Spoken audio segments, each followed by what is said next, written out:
Alalahanin na ang video na ito ay para lamang sa mga bukasang isip, handa ang kalooban, may positibong pananaw at lubos na paniniwala sa mga ganitong bagay.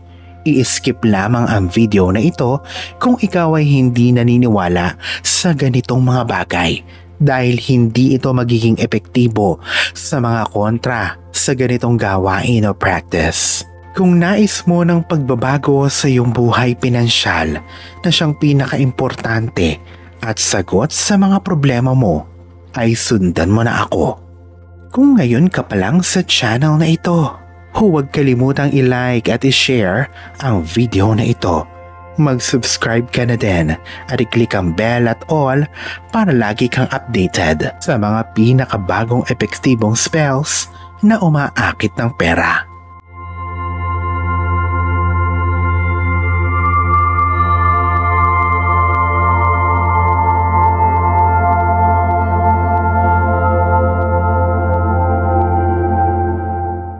Alam kong nararanasan mo ito, ang pagdaan lamang ng sweldo sa iyong palad ng paulit-ulit. Magtatrabaho, pagkatapos ay ipambabayad na naman ito ulit, kukulangin, saka uutang. Ito ay nagpapaulit-ulit na lamang. Paulit-ulit na lang itong nangyayari. Mag-iipon, makakaipon at biglang magkakaroon ng emergency. May magkakasakit at biglang may dadalahin sa ospital at mauubos muli ang ipon. Ano man ang gawin ay tila ba nilalayuan ka ng pera. Sinunod mo naman ang mga payo ng mga eksperto sa pananalapi, nagsisikap at nagbabudget. Pero sa hindi mo maintindihan na dahilan, tila baga lagi kang inilalayo sa kapanatagan ng isip pagdating sa pera. Ang hirap palakihin ng kita at ang hirap makakita ng oportunidad sa pera at pagkakakitaan. Iisip ng negosyo pero malulugi. Tila ba hindi mo na alam kung saan ka nagkulang? Ano ba ang ginawa ko? Ano ba ang dapat kong gawin? Hindi ko na maisip. Minsan, ito na lang ang mga bagay na nasasabi mo sa iyong sarili. Dumadating ka na din sa puntong kine-question mo na ang iyong sarili.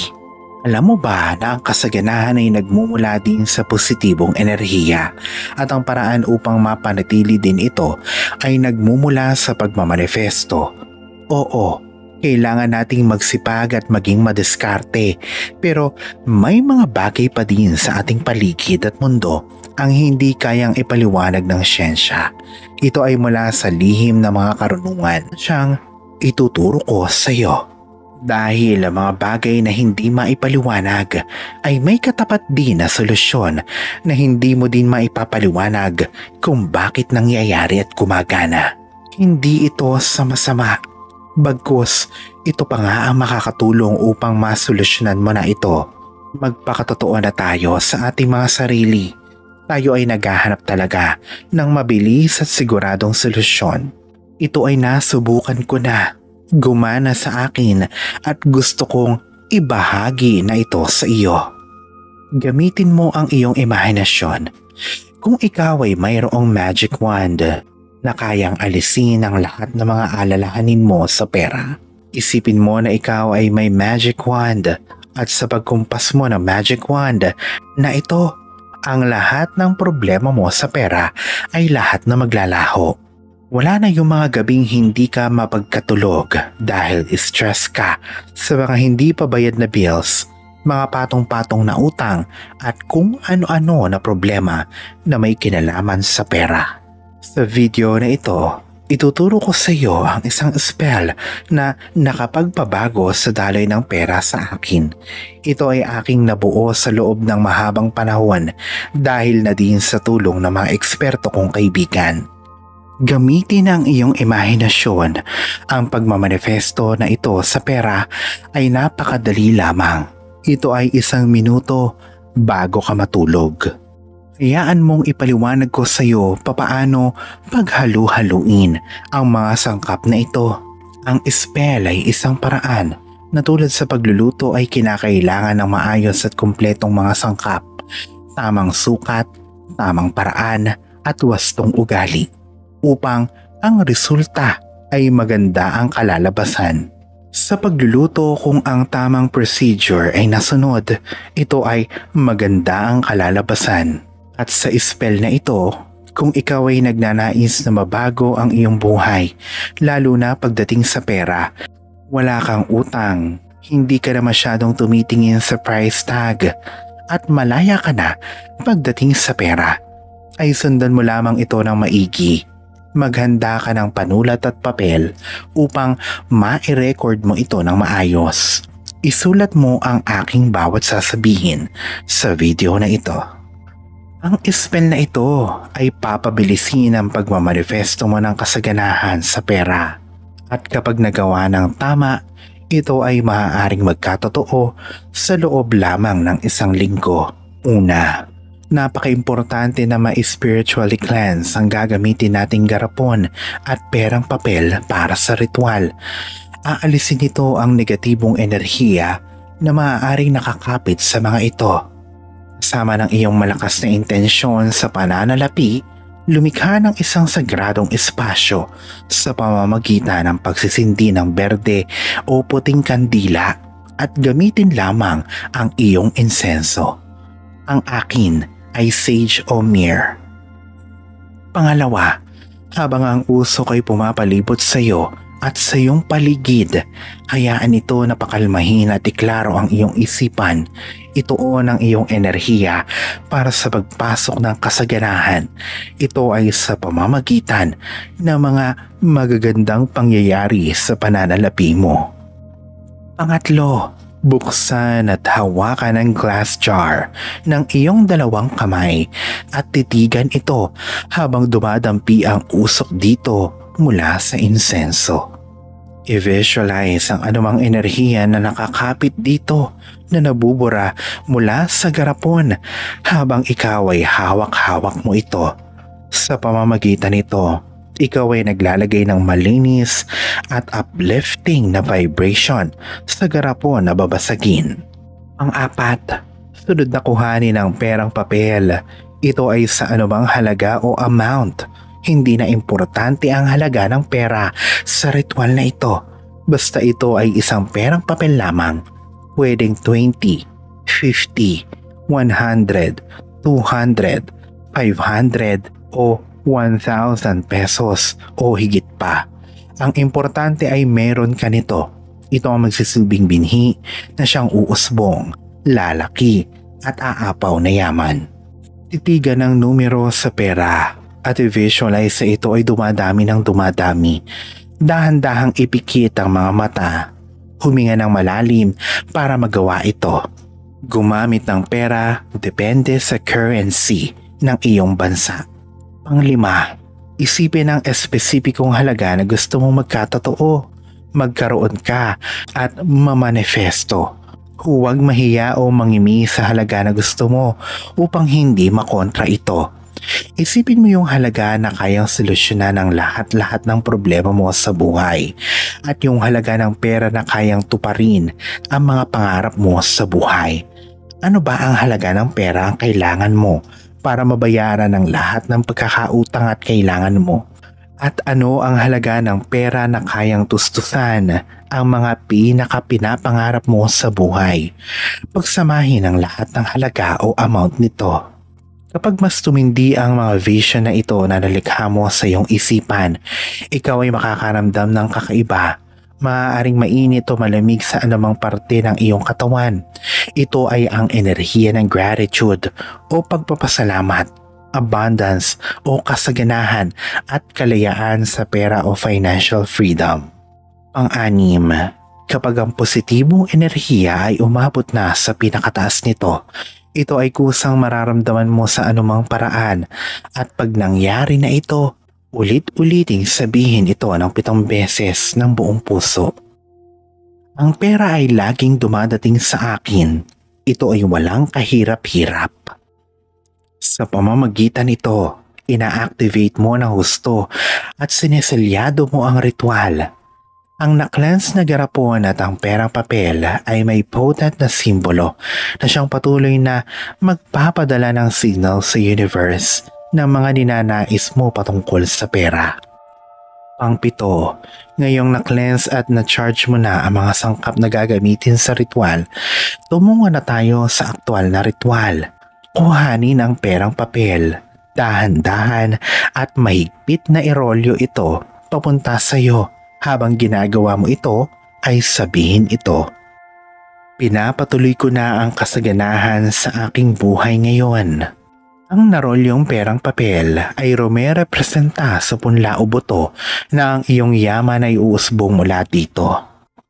Sa paraang ito, mas maitutuon mo ang enerhiya at mga intensyon na ibinubuhos mo dito. Pangwalo, dahan-dahang ilagay ang narolyong papel na pera sa loob ng babasaging karapon o glass jar. Ating patatamisin ang ritual na ito sa pamamagitan ng pagbalot ng pulang asukal o muscovado sa perang papel. Alinman sa dalawang asukal na nabanggit ay pwedeng gamitin. Bakit tayo gagamit ng pulang asukal o muscovado? Ang mga uri kasi ng asukal na ito ay unang piga mula sa sugarcane o tubo. Ito ay natural at hindi nalalagyan ng sobrang kemikal. Hindi tulad ng asukal na puti o refined sugar sa mga ritual.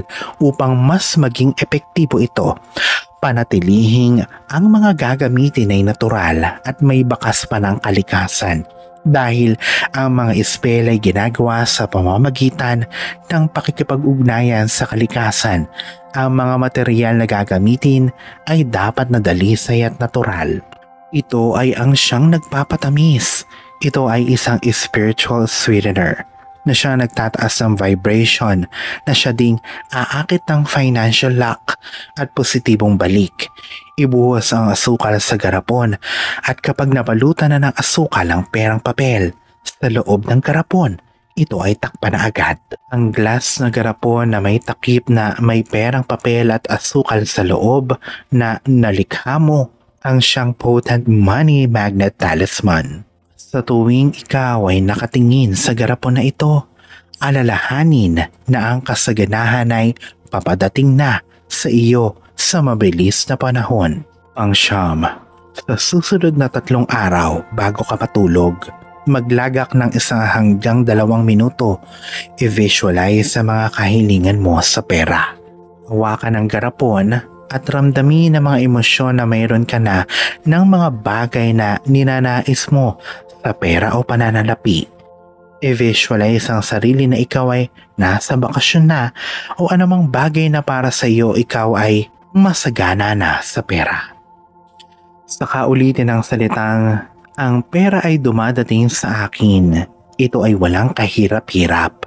Sa pamamagitan ng pagsasagawa nito sa susunod na gabi, sa loob ng 3 araw na magkakasunod, ikaw ay mas pinalalakas mo ang manifestation power sa likod ng iyong mga intensyon. Ito ay isang hyper-focused, consistent broadcast ng iyong money magnet vibration sa universe. Pagkatapos mong ialay ang 3 magkakasunod na gabi para dito. Pang-10, sa pang-4 na umaga, panahon na upang buksan ang iyong pinansyal na manifestasyon. Alisin ang takip at ilabas na ang perang papel na nairolyo mo mula sa loob ng garapon. Hawakan ito ng 2 mong kamay at magpasalamat sa kayamanang dadating na sa iyong buhay. Huwag itatapon agad ang asukal dahil may importanteng bagay na gagawin tayo dito. Ilagay ang perang papel sa wallet mo at huwag itong gagastusin. Ito ang siyang magsisilbing powerful talisman mo para sa pag-akit ng pera. Para tapusin ang ritual, sa labas ay humanap ng lupa. Pwedeng garden, bakanting lupa o lupa sa paso. Ibuhos ang asukal mula sa garapon sa lupa habang nagpapasalamat sa bugso ng kasaganahang paparating na sa buhay mo. Ang asukal ay kakainin ng lupa sa pamamagitan ng lahat ng mga nakatira dito na siyang simbolismo ng iyong manifestation. Ito ang siyang magpapakain at bubuhay sa mga pinansyal na realidad mo. Mula sa puntong ito ay ihanda na ang sarili na makaranas na tila pagbugso ng mga biyaya sa pera. Ito ay maaaring sa loto, malaking refund, magandang career, malaking mana, loan approval o iba pang oportunidad sa pera. Ang universe ay kikilos at susurpresahin ka at ihahatid sa iyo ang nakalaang financial breakthrough. Ang sikreto ay magpanatili ng mataas na vibrational frequency sa patuloy na pagdama ng mga emosyon na nagkakatotoo na ang mga pangarap mo sa buhay, lalo na sa pera. Sa bawat pagkonekta mo sa perang papel na nasa wallet mo bilang isang talisman, ay nawawala ang mga alalahanin mo sa pera. Ito ang magpapanatili sa iyo sa abundance frequency. Kaya mananatili kang isang walang katapusang money magnet. Alalahanin na sa poong may kapal pa din, nagmumula ang lahat ng pagpapala, ang kasipagan at ang kabutihan sa ating kapwa, kasabay ng buo mong pananalig sa may kapal. Ang siya pa rin na dapat ay manaig. Ang mga ito ay mga gabay lamang. This is Fiddle Rosario. Thank you for watching.